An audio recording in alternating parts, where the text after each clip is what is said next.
Hi everyone! I wasn't really supposed to post a video today, but I got bored and wanted to decorate our zoo a bit, so I thought, why not just do 2 episodes this week?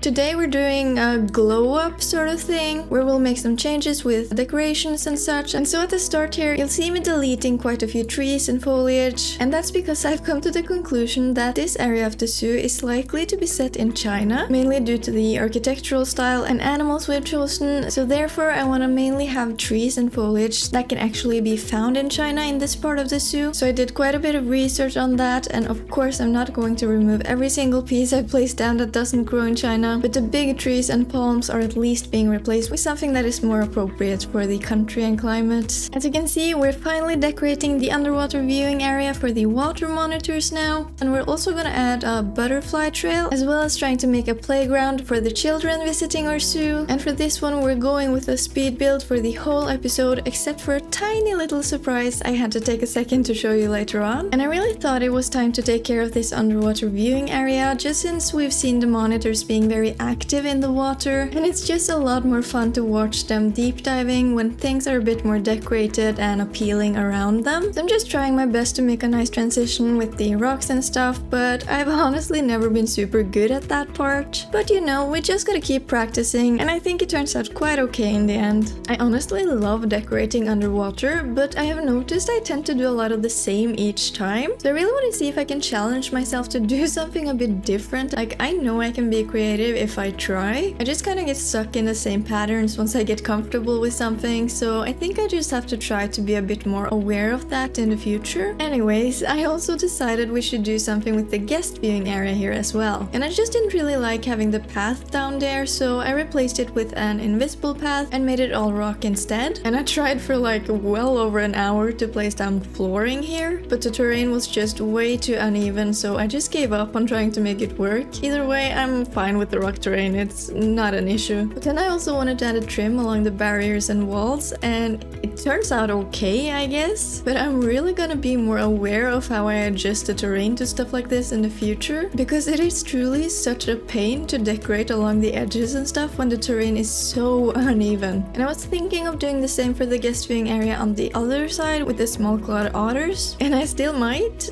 but definitely not in this episode, because I just got so frustrated with aligning everyone to the first one here with the terrain just being a mess. So we're just gonna keep struggling with that for a bit before we then eventually move on to some foliage and also a bit of an educational area. I've never really tried to make custom billboards for Planet Zoo before, so I have finally decided to give it a go and ended up making a little educational billboard with some facts about the water monitors, and I thought it was pretty cute actually. I also got a bit confused with how you upload the images, but after watching a quick tutorial on YouTube, everything was fine. I'm not necessarily very good with graphic design and stuff, like the only experience I have with it is basically YouTube thumbnails, and I'm not really saying I'm good at that either, so it's definitely not art. But we do end up putting down a few more billboards throughout the episode, so just feel free to let me know if it's ugly and I should just remove it, because I don't know. The other ones are pretty large and take up a lot of attention, so that's kind of why I'm mentioning it. But yeah, we also end up adding sort of a rock roof here with some of the stones from the Twilight pack,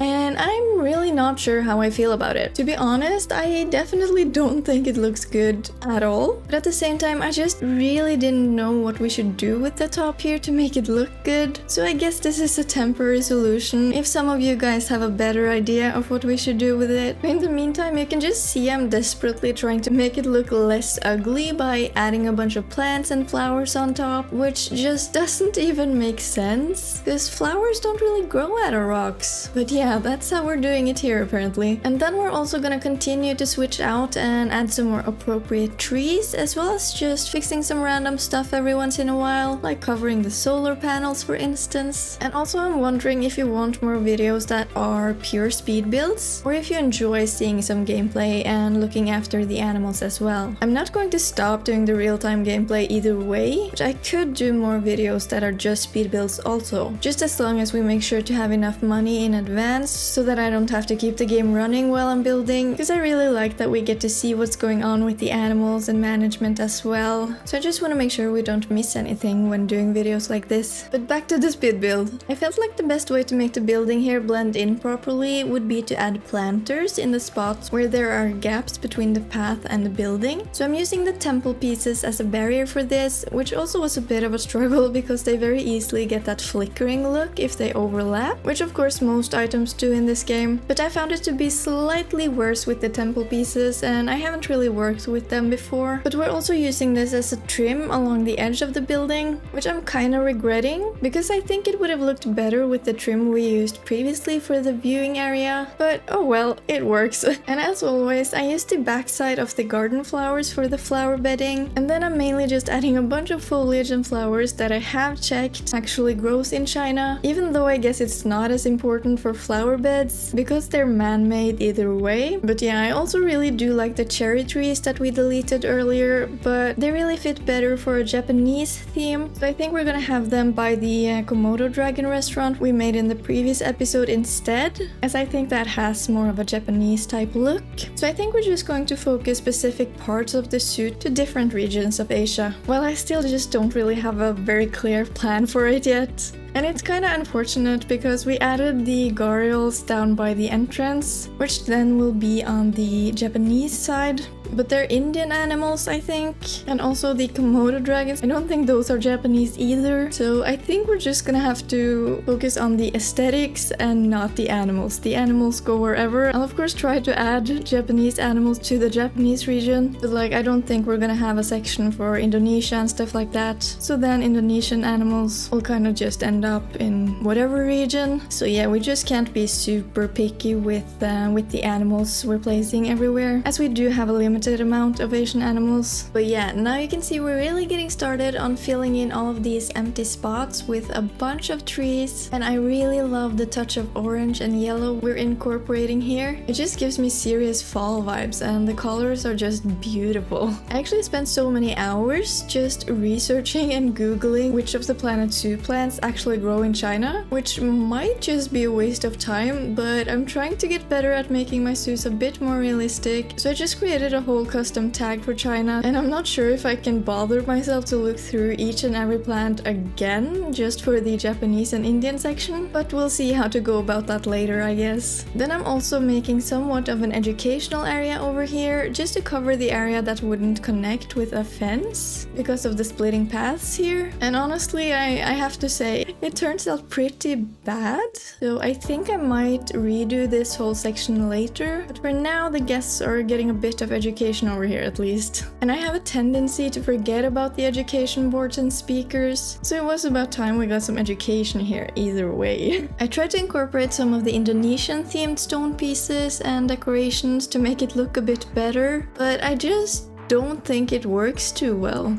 Because the problem is really the whole base, because I just didn't connect things as well as I should have along this curved section. Because I just think building on curved sections is a nightmare. It's like the terrain problem all over again. I'm just not good at it. And I'm noticing there's not too much self-esteem going on for this episode, but it's just because I know I can do better. And then I get annoyed when looking back at it and thinking like, ugh, you should have just fixed it straight away. Because it's probably going to bother me constantly until I finally get enough and just tear it down and build it up.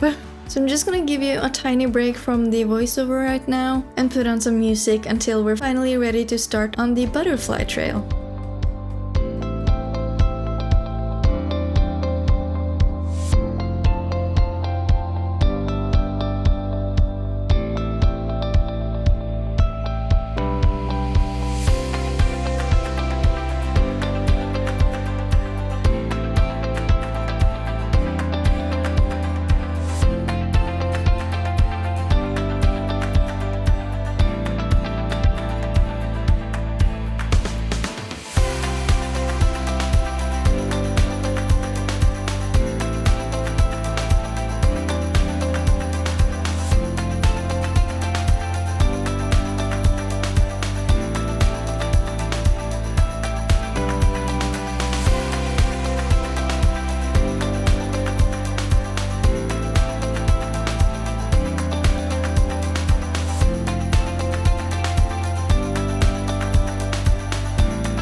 Okay, this was only supposed to be a speed build, but we're finally getting a panda baby. This one is pregnant, so soon we'll see some babies.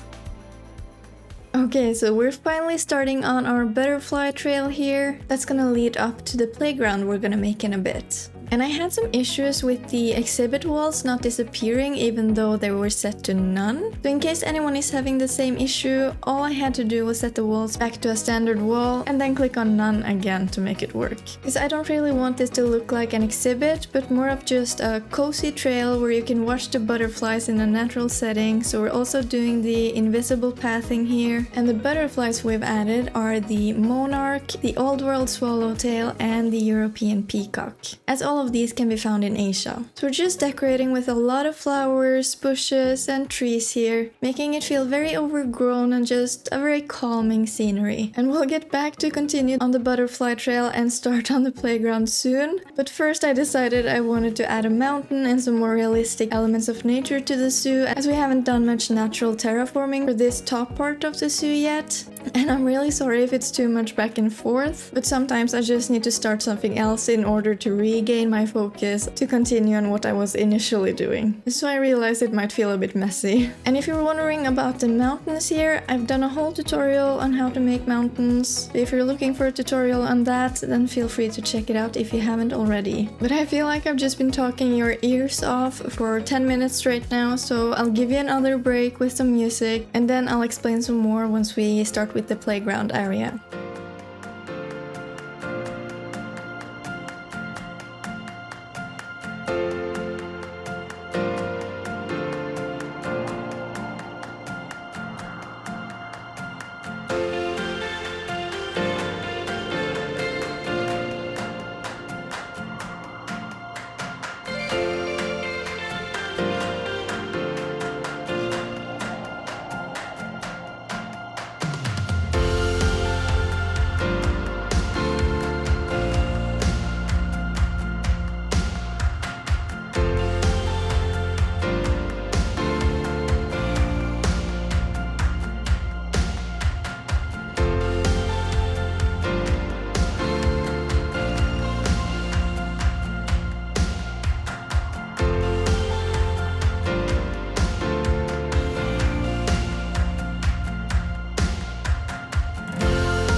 Just a quick disclaimer here, I don't usually use items from the workshop in my YouTube videos, but I got a suggestion that we could add some fish in the pond here. And of course, all credits to the creator. I'll leave a picture of the item from the workshop here, and then I'll also link to it in the description below. So now that we're finally done with the foliage and mountain work, I felt that these shelters were looking really flat and boring and truly had no idea what to do with them. So to start off, we're just lining the top edge with a trim because some nice details always helps, but of course a trim and some simple statues that we're also adding isn't really going to bring some real interest to the buildings here. And that is where the billboards I mentioned previously come into play. So like I said, if you think this turns out absolutely hideous or just doesn't make sense, definitely let me know. But if you do, please also let me know what I should do instead, because I'm absolutely clueless right now. So yeah, we're just putting up a huge billboard of the Asian water monitor here. So it's definitely bringing some interest to the building. I'm just not sure if it's a bad or good kind of interest, if that makes sense at all. At least there should be no doubt what animal is inside the habitat here.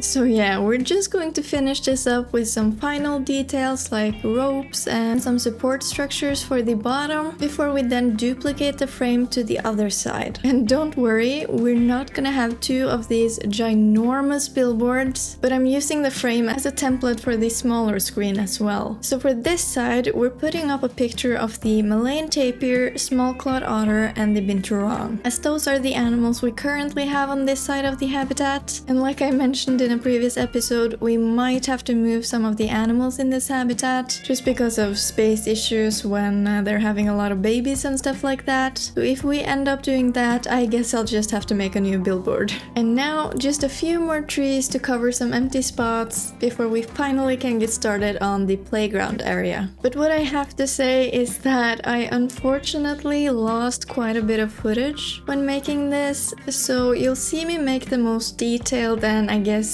main structure we're gonna have here, but then we suddenly jumped to the whole area being done, so I'm really sorry about that. It was completely my own fault, as I had paused the recording while taking a break and then stupidly forgot to unpause when I came back to continue the build. But anyways, we start off by making a fence with these pieces from the Oceania pack, which I absolutely love by the way, and I recolored them to have slight variations on each panel to give the appearance that they've been worn down a bit. And I thought these pieces worked really well for a fence to frame in the area here actually, so it's always fun to be able to play around with the new items when we get a new pack, and I especially love when they're all recolorable. Like basically every item in the Oceania pack was recolorable, so that's absolutely amazing. And I think we end up adding 3 entrances to the playground area, but only 2 of them will actually have paths going through to some picnic tables we're also going to place down, just so that the area will actually have some activity, since the children of course aren't actually able to interact with the playground. So at first I start off with making a sandbox that's slightly elevated with the terrain stamp tool, which I thought worked out very nicely. And of course we don't have a lot of toys to put in here, but we do have some buckets and spades we can recolor to make them look a bit more fun. And then the children can of course build sand castles and attempt to dig their way to,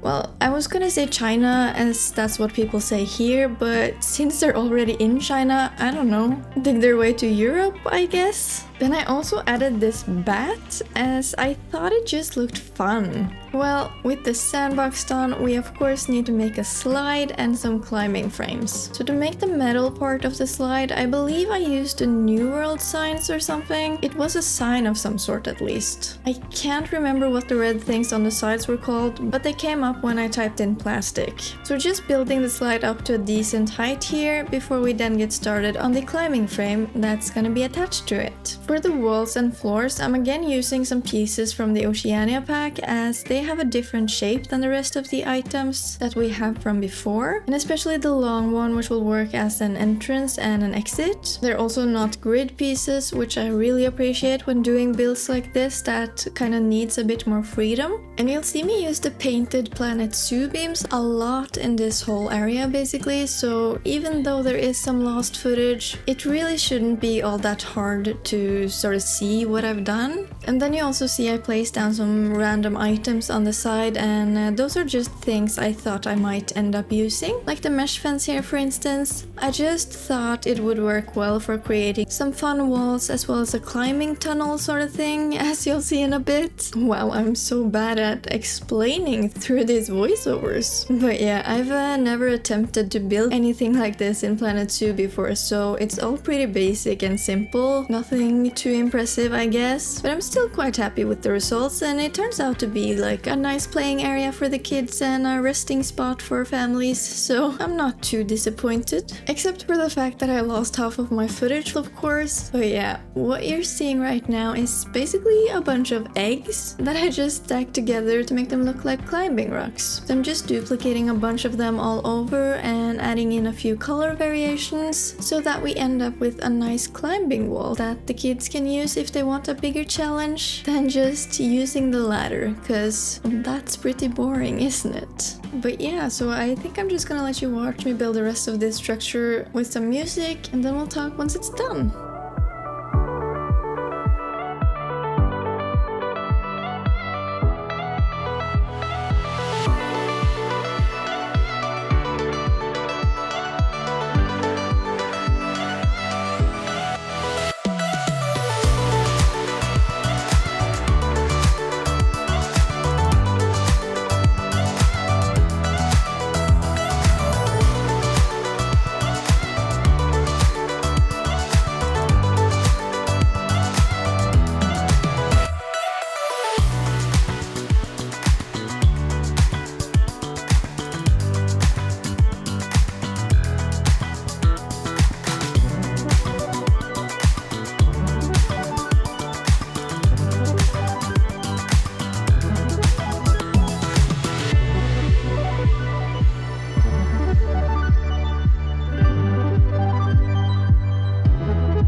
Yeah, so this is the place where everything is just magically done out of the blue. So I'm gonna walk you through what we did in a second, but first, let's just take a look at a before and after shot of what we've done today. Definitely starting to look a lot better, I must say. So now we're just gonna take a little tour of the main changes here. So we see the billboards we added, and then over here we have the little fishies from the workshop, just kinda chilling in the pond here. So now let's walk down the butterfly trail and take a look at the finished results of the playground, as well as the beautiful nature here, of course. So we're just gonna follow the main path here as it is intended, and then we enter the playground. So you see the picnic benches I was talking about, and then we of course made a swing set, as well as what I believe is called a seesaw in English, or a teeter-totter, as Google said it's also called. And you'll see I've added quite a few of these decorative mushrooms as well, just because I thought they looked kind of fun, and of course a lot of foliage. And here you also see the final results of the climbing structure and slide we just made. All in all, I have to say I'm pretty happy with the results, and again, really sorry you couldn't see the whole process. But with that being said, we're gonna finish up the video here. Thank you so much for watching, and if you enjoyed the video, then please don't forget to leave a like, comment and subscribe, and I'll see you in my next video. Bye!